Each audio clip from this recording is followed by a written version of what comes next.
नमस्कार, दंडवत प्रणाम. सुगरणीचा खोपा या चॅनलमध्ये आपली मावशी आपलं सगळ्यांचं स्वागत करते आहे. आता हे 1.5 चमचा सब्जा आहे, मी हा भिजू घालणार आहे एका पातेलीमध्ये. हा आपल्याला लागणार आहे. आणि तसेच बारीक साबुदाणे 2 चमचे घेतले आहेत, ते पण धुवून आणि भिजू घातले आहेत मी एका वाटीमध्ये, ते पण आपल्याला लागणार आहे. हे 2 खरबूज आहे, याला डांगर म्हणता आमच्याकडे. तुमच्याकडे काय म्हणता मला कमेंटमध्ये सांगा. आता हे 2 खरबूज मी कट करून घेतले आहेत आणि याच्यामधल्या ज्या बिया आहेत त्या आपल्याला काढून घ्यायच्या आहेत. आणि किती सुंदर असा कलर आहे. गावरान खरबूज आहे बरं का. हे खूप गोड असतं खायला आणि चवीला पण भन्नाट असतं. आता याच्यामधल्या बिया काढून घेऊ. या बिया सहजासहजी अशा निघून जातात. हे बघा किती सुंदर असा कलर आहे त्याला. आता ह्या 2 खरबुजांच्या बिया काढून घेणार आहे मी आणि मग आपल्याला याच्यापासून गर काढून घ्यायचं आहे. हे बघा दुसरं पण कापून घेतलं मी, कट करून घेतलं आणि याच्याही बिया काढून घ्यायच्या आहेत आपल्याला. अशा सगळ्या याप्रमाणे आपण सगळ्या खरबूजच्या बिया काढून घेतल्या आहेत आणि हा गरसुद्धा तयार करून घेतला आहे. आणि हा आपल्याला मिक्सरच्या भांड्यामध्ये फिरून घ्यायचा आहे. आणि एक छोटा जो बाऊल आहे ना, त्याच्यामध्ये बाकीचं एक अर्धं खरबूज कट करून घेतलं आहे बारीक फोडींमध्ये. आता हे पातेलं ठेवलं, याच्यामध्ये कपभर पाणी टाकलं आणि जो आपला असं साबुदाणा भिजू घातलेला होता ना, तो साबुदाणा मी याच्यामध्ये टाकून दिला आहे, म्हणजे मोकळा होईल तो.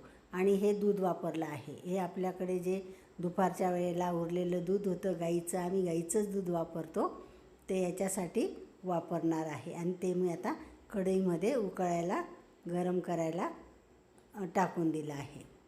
तोपर्यंत आपण दुसरी तयारी करून घेणार आहोत.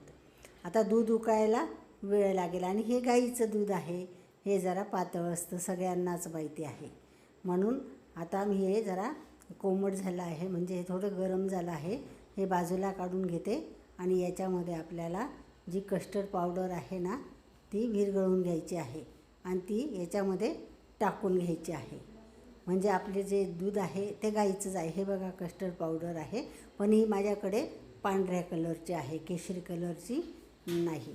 पण जी होती ना ती मी इथे वापरून घेणार आहे. आता मी हे 2 चमचे कस्टर्ड पावडर घेणार आहे आणि हे पण आपल्या दुधामध्ये मिक्स करणार आणि टाकून घेणार आहे, म्हणजे आपलं जे दूध आहे ना ते घट्ट होईल. आता तर दुधाला उकळी आली आहे आणि हे दुधामध्येच मिक्स करून घेणार आहे मी. दूध घट्ट झाल्यावर मी एका पातेलीत काढून घेणार आहे. आता हे मिक्सरचं भांडं घेतलं आहे आणि याच्यामध्ये जे आपले खरबूजचा जो गर आहे तो पण फिरून घेणार आहे. हे बघा हा खरबूजचा गर आहे आणि हा फिरून घेते. किती सुंदर असा कलर आला आहे बघा. त्याला ओरिजिनलच कलर असा केशरी कलर आहे. तर मग आता मी हा फिरून घेते आणि हा अगदीच मऊ असतो, फिरवायला काहीच वेळ लागत नाही, सोपा असतो म्हणून लवकरच होतो. हे बघा किती सुंदर असा कलरही आला आहे आणि बारीक झाला आहे. आता मी साखर टाकून घेते. साखर फक्त पाव कप टाकायची आहे. आपला जो खरबूज आहे ना तो गोड आहे, म्हणून कमी साखर टाकायची आहे. म्हणून मी या ठिकाणी फक्त पाव किलो साखर वापरली आहे आणि तीसुद्धा आपण आता मिक्स करून घेणार आहोत, म्हणजे गरम करून घेणार आहोत. जरा आता दूध आपलं घट्ट होत आलं आहे, आपण जी कस्टर्ड पावडर टाकली त्याच्यामुळे. हे बघा. आणि आता मी पातेल्यात काढून घेते हे दूध. पातेल्यात काढल्यावर आपण जे काही जो सब्जा होता भिजू घातलेला तो याच्यामध्ये टाकून घ्यायचा आहे आणि जो साबुदाणा होता उकळलेला तो पण मी याच्यात टाकून घेणार आहे. कारण आपल्याला छान असं प्यायला पिताना दाताखाली या काही वस्तू आल्या ना तर अजून छान वाटतं आणि आपण हळूहळू पितो. नाहीतर नुसतं पिण्याचा जो पदार्थ असलो ना तो आपण पटकन पिऊन टाकतो. आता हा सब्जा टाकला आहे आणि सब्जा आपल्या शरीराला अतिशय थंडावा देत असतो आणि डायबिटीसवाल्यांना तर खूपच चांगला असतो. जो आपल्या जो साखर असते ना रक्तातली तीसुद्धा कंट्रोल करतो, म्हणून सब्जा उन्हाळ्यात घेतलाच पाहिजे. आता सब्जा टाकून घेतला, नंतर साबुदाणेही टाकून घेतले, ते आता मी मिक्स करून घेते. छान असे मिक्स करून घेते. ते मोकळेच झाले आता या दुधामध्ये. आधीच साबुदाणा असा मोकळा करून घेतला होता मी. तर आता आपण जो आपला खरबूजचा ज्यूस काढून घेतला आहे तो पण मी या दुधातच टाकून घेतला आहे. किती सुंदर कलर आला पाहिला ना तुम्ही. असा छान असा केशरी कलर आला आहे त्याला. दुपारची वेळ असते, दिवसही मोठा येतो, म्हणून मध्ये काहीतरी थंड असं सरबत किंवा काहीतरी ताक काहीतरी घ्यावं असं वाटतं माणसाला. म्हणूनच मी हे बनवलं होतं.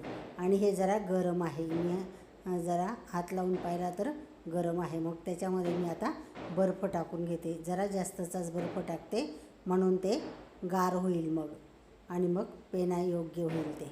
आता हे फिरून घेते मी. फिरवल्यावर आपलं जे बर्फ आहे ना तो मिक्स होईल आणि आपलं जे सरबत आहे ते गार होईल.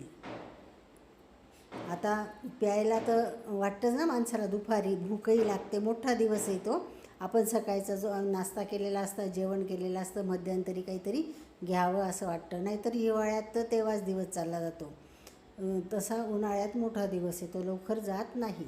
आता सगळ्यांसाठी आपण ग्लास भरून घेऊ बरं का. आता हे सगळं काही मिक्स झालेलं आहे, म्हणून आता सगळ्यांसाठी ग्लास भरून घेणार आहे मी प्यायण्यासाठी. पण आता हे राहून गेलं होतं बाऊलमध्ये. जे काही तुकडे केलेले होते ना मी खरबूजचे, अर्ध्या खरबूजचे, तर ते राहून गेले होते. मला एकदम दिसले आणि मग मी ते टाकून घेतले. मला कधी कधी होतं आहे असं, आठवण पडते. तर मग ते पण मिक्स केलं आणि तुम्ही बघितलं ते तुकडे जेव्हा मी टाकले, ज्या फोडी टाकल्या आहेत खरबूजच्या, तर अजूनच कलर छान झाला आहे. आणि अजून जो बर्फ होता राहिलेला एका बाऊलमध्ये तो पण मी टाकून घेतला आहे. म्हणजे अजूनच जास्त गार होईल आणि आपण सगळेजण आनंदाने पिऊया मग. चला तर आपण आता ग्लास भरून घेऊ. आता मी 3 ग्लास काढले आहेत आणि त्याच्यामध्ये हे जे काही आपण खरबूज शेक असेल किंवा डांगर असेल ते आपण पिणार आहोत. तर मी हे 3 ग्लास तयार केले आहेत. पण मग आमच्याकडे 5 जण आहोत. मग आता आपण 5 ग्लास तयार करायला पाहिजे होते. मी 3च केले आहेत. ते 2 पण तयार करून घेऊ आता आपण. आणि याच्यामध्ये मी जे काही आपले ड्रायफ्रूट आहे ना ते टाकून घेते. काजूचे तुकडे होते आणि बदामाचे होते, जे माझ्याकडे उपलब्ध होते मी तेच वापरणार आहे इथे. ते टाकून घेतले आहे. आणि पिताना आपल्या जे दाताखाली येताना अशा वस्तू तर आपल्याला आपण थांबत थांबत पितो मग आणि छानही वाटतं, मजा घेतो मग आपण त्या गोष्टींची. चला आता हे बघा मी 5 ग्लास तयार करून घेतले सगळ्यांसाठी आणि सगळे एकदमच पिणार आहोत मग आता आम्ही. चला, तुम्हाला आजची रेसिपी जर का आवडली असेल तर लाईक करा, शेअर करा आणि सबस्क्राईब करा. आणि जर का तुम्ही सबस्क्राईब केलं असेल तर लाईक करा. भेटूया उद्याच्या रेसिपीमध्ये. बाय. काळजी घ्या स्वतःची.